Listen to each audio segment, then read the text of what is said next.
Sa ngayon po, andito ako sa Camarines Sur, Pili. So, I spend my vacation because just to relax myself and to forget the problem I have. Even though I'm a single, but I'm not saying that totally single, because I'm also married to my wife Elsa Camacho Oquindo. She's in the bar right now, and my son Jake Oquindo. I miss you guys. So stay put lang ka dyan, and you take care of yourself, both of you, okay?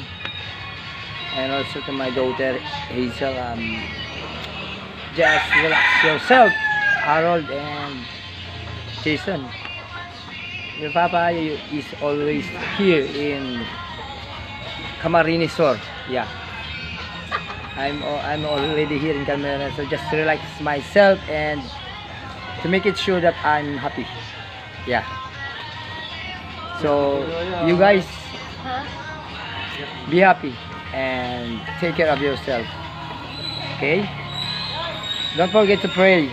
God is always us. He's always help us, okay? So it's the end of my video. And I love you all, you guys. Okay? So all the fathers, always love your family. Always.